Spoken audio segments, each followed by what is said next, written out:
Radio.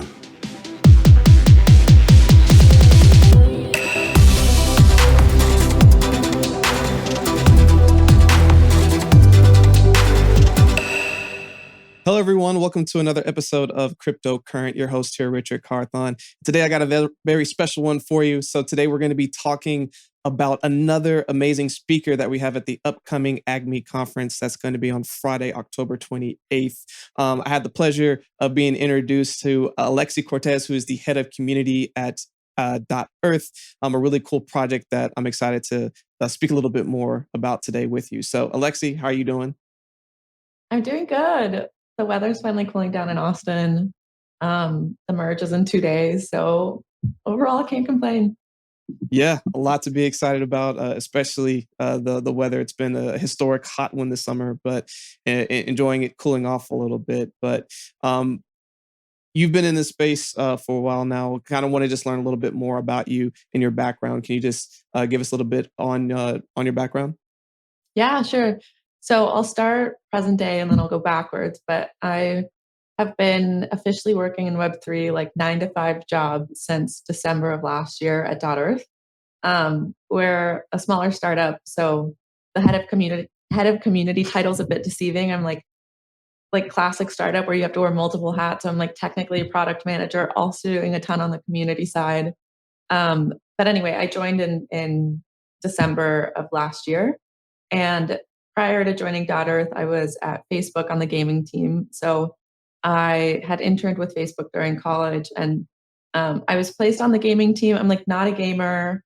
I was actually like pretty upset I was on the gaming team. I like wanted to be on like travel or like e-commerce or something that I thought was more cool. And then I ended up loving gaming and stayed in gaming. And I went back to work for Facebook after I graduated, mostly doing ad sales with gaming clients. And then towards the end of my time at Facebook was focusing really heavily on Facebook's instant gaming platform, which is like their app store. So like you don't need to download games. You can just go to Facebook Gaming and play whatever games are on there.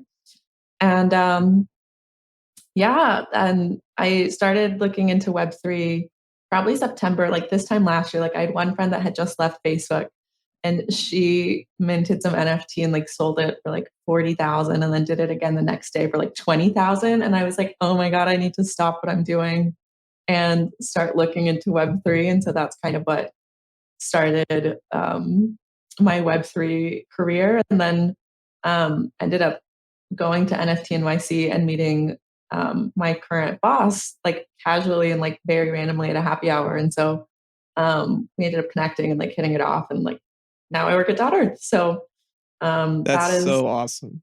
Yeah. There's two things three things I want to take away. One, you go from the traditional Web 2.0 space, being at a place like Facebook, and then seeing how looking at just not just the focus around gaming, but how it's now going, even looking at the metaverse and how all of that's kind of evolving. So you saw, kind of that transition starting to happen there, but then getting introduced to the NFT space, seeing how money was, being made and the opportunities that were there, going to a conference in New York and now meeting your new employer. So the two things I want to take away from that was there's so much great opportunity in the NFT space and realm, but then also the importance of being able to go to in-person events, to be able to meet and network people, because you never know, just by being in the same room with someone, there might be a synergistic way to find a way to collaborate and work together. So I think that's just a really cool tidbit on just, you never know, being in the right place at the right time could lead to a next step in the journey.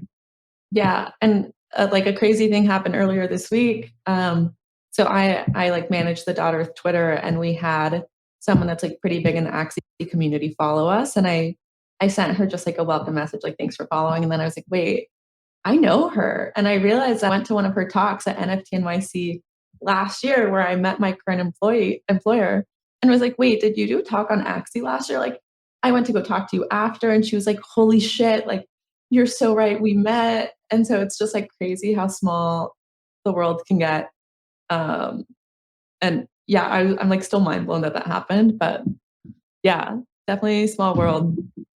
It's incredible. And it goes back to the power of in-person events. And another reason why I want to put on AGME a way for people to be able to come together, explore all the different amazing people locally around Austin, the greater Austin, Texas region, for people to come listen to insights from each other, be able to network and hear some really cool insights. And I know you're working now at Earth, and you're actually going to be moderating a panel on DAOs. But before we dive into that, tell us a little bit about Earth. So what is it? And yeah. Yeah, so Erth is a virtual world built on what we're calling gamified soil. It's being developed by a team of like pretty incredible Web2 gaming like industry vets. So we have people from like early days of Zynga. I obviously came from Facebook Gaming. We have people that have worked on Farmville, Words with Friends, Magic the Gathering. So our team has a really, really strong track record, and we're really wanting to bring a lot more fun and gamification into Web3. And so that's what we're trying to build out with Earth. So for context, gamified soil is basically how we're thinking of making it really easy for people to gamify experiences, create games, or just like host fun and entertaining things in a virtual world. We're still like half in and half out of stealth mode. So I'm not revealing all that much, but we'll be sharing a lot more over the coming probably month. And by the time AgmiCon comes around, I'm sure we'll have a lot more out.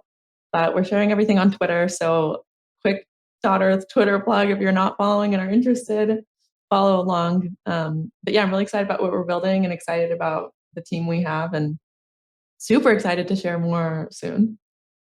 Well, that's very exciting. I'm looking forward to checking out as well. I'm a gamer myself and always looking for new and interesting projects to go and check out. And I think it's even more exciting that you have some pretty good things that are going to be revealed closer to AgmiCon. So now with that, when we were first speaking, on some of the various topics that we are going to be discussing at the conference, one that came up was the concept around DAOs. And you actually had a pretty on your personal Twitter thread. You have a very interesting take on DAOs. So just to kind of go into that just for a brief second, can you kind of talk about that? Yeah, I have my Twitter thread pulled up. The hot take is that I think DAOs are stupid. I'm not totally bought into like the value that DAOs bring, and I am not totally bought into that they're any different from what we have, like from what currently exists. So like the way Web3 describes DAOs makes it sound like it's this like amazing tool that's going to like solve all of the world's problems. But if you break it down a little, it's just like things that already exist. So in my mind, like Soho House or like any sort of clubs are already basically like a DAO. Like you buy in and you're this community and you can like vote on what events you want to have. And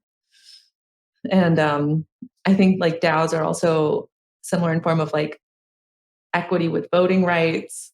And, that's kind of a flawed system. Like democracy could be counted as a DAO. And like, we all know that doesn't work all that well. So I think if they worked as they were like promised, or like the aspirational vision of DAOs is really nice, but what I've seen now, I'm not convinced that they're anything worth being excited about or anything that will like radically innovate in this. I'm sure several people listening to you feel either strongly against what you just said or can definitely feel how you feel about it. And I think what's going to be really good to unpack this on your panel is to truly listen to both sides, be able to get more information on it, and just see how DAOs are even being used here in Austin, as well as some greater areas in this space. So I know I'm excited to go listen to that panel, and I'm excited to learn more about the other people who are in various styles in the city. But as we get closer to AgmiCon, what are some things that you're looking forward to at the event? I'm just looking forward to connecting with more people in Austin. There's an NFT meetup every Wednesday in Austin that I go to pretty religiously, but I feel like there's like all of these random pockets of like Web3 people in Austin that don't mix, and it's not intentional. I think it's just like we don't know that this other pocket exists. So I'm super excited to get a better sense of everyone that works in Web3 that lives in Austin, and yeah, just have a time to get to know everyone and hang out and see what everyone's working on. So I think that's definitely what I'm most looking forward to. Definitely. I know I am as well, and hopefully we can bring a lot of these communities together, and also if, even some out of towners that are going to be coming. I think it's going to be cool to meet a couple of people who are just in this space and trying to be more involved with the Web3 community that's building here in Austin. But I always like to wrap up with a couple of fun questions, and one that I'll pose to you is, with all the information that you've now learned, being working into the Web3 space, if you give yourself one to two pieces of wisdom when you first got started, day one, back in December with Erth, what would you tell yourself? When I first got started with Erth, um, that's a good one. I think there's going to be like one more like on the personal side, and then let me think of more work ones. But on the personal side, don't wholeheartedly listen to influencers. on the on the NFT shilling side, like when I was new to the space, I bought so many that were just being pumped, and like I didn't know any better. And then the price tanked and I was like, God damn it. Like so now lesson learned. Um I think like the second piece of advice is Web3 has its own language and its own jargon, and it's really easy to overcomplicate things or to like get really confused. Um, but realistically, a lot of this has parallels in Web 2. So if you're new to the space, like again, like DAOs to me are like already exist. What was the other one? Like staking rewards exist, kind of like dividends. Like see where you can make parallels in Web 2. That way you can better grasp and like catch up to Web 3 faster. But Web3 just has a way of like changing something that already exists and giving it a new name or like rebranding it. So it makes the learning curve a lot steeper, even though it really shouldn't be. So I think that's the second piece. I think those are two good ones. When you first come in, you know, influencers who shill, unfortunately, you don't necessarily know all of them are coming out shilling, but you learn through the process, and then yeah, finding the correlations. How do you start bridging this gap? How do you become, from 2.0 to 2.5 to eventually to 3.0, and Yeah. learning lessons to keep bridging those gaps. I think that's another really good takeaway. So definitely appreciate that. Alexi, what are ways that people can connect with you, learn more about what you got going on, and can just see what's going on with Erth? Yeah. So our daughter's Twitter is just DOTERTH. It's Erth without the A. So go follow Twitter. As for me personally, I'm Alexi underscore ETH on Twitter, and absolutely everywhere else, I'm Alexi Cortez. So if you want to connect or have any questions, I think my DMs are open everywhere, and I'm an open book. So feel free to reach out. But Twitter is probably the best platform for both Erth and my Web3 self. Got it. Well, perfect. Well, everyone listening, make sure you go check out Alexi and Erth. Hoping that you all are able to join us down at AGME so you can listen to her, meet her, and listen to the amazing panel she's going to be hosting. But as always, I appreciate your time, Alexi. Thank you for joining us. And for everyone listening, stay cryptocurrent. Thank you for joining us for another episode of Cryptocurrent. Cryptocurrent is a cryptocurrency and blockchain education platform that's bridging the gap between the curious newcomers who are just discovering the space and the thought leaders who are shaping its future. All opinions expressed by Richard Carthon, the Cryptocurrent team, and their guests on this show are exclusively their own opinions. This show and any other Cryptocurrent production is exclusively for informational purposes.